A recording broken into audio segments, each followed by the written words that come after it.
এখন বর্তমানে বাংলাদেশ এবং শ্রীলঙ্কার মধ্যকার প্রথম টেস্ট ম্যাচ চলছে, প্রথম দিনের খেলা চলছে এই মুহূর্তে। কিন্তু শ্রীলঙ্কা একটি ভালো পজিশনে রয়েছে। ইতিমধ্যে কুশল মেন্ডিস কিন্তু তার নিজের কেরিয়ারের দ্বিতীয় সেঞ্চুরি তুলে নিয়েছে। যদিও বা বাংলাদেশের শুরুটা কিন্তু ভালো হয়েছিল, প্রথম 100 রানের ভিতরে কিন্তু তারা 3টি উইকেট তুলে নিতে সক্ষম হন। শুভাশিস রয় প্রথম উইকেট লাভ করেন উবুল তারাঙ্গাকে আউট করার মাধ্যমে। এরপর মেহেদী হাসান মিরাজ এবং মুস্তাফিজুর রহমান তার কেরিয়ারের প্রথম উইকেট লাভ করেন প্রথম টেস্ট খেলতে নেমেই। এরপর আসলে বলতে গেলে বাংলাদেশের বোলারদের হেসে খেলেই পার করে দিয়েছে শ্রীলঙ্কার বিশেষ করে ব্যাটসম্যান কুশল মেন্ডিস এবং গুরুনাথে।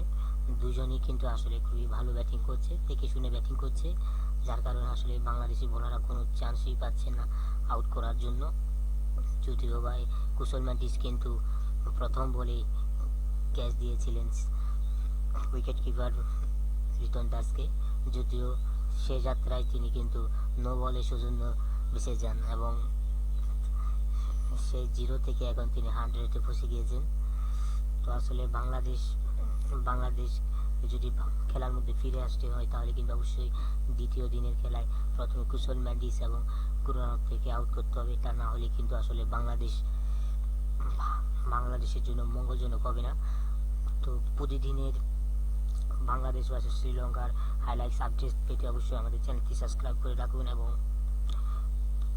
পরবর্তী যে কোনো খেলার সংবাদ পেতে চ্যানেলটি সাবস্ক্রাইব করে রাখবেন এবং আমাদের ভিডিওগুলো বন্ধুদেরকে দেখার সুযোগ করে যেন অবশ্যই ভিডিওগুলো শেয়ার করবেন। সবাইকে অসংখ্য ধন্যবাদ।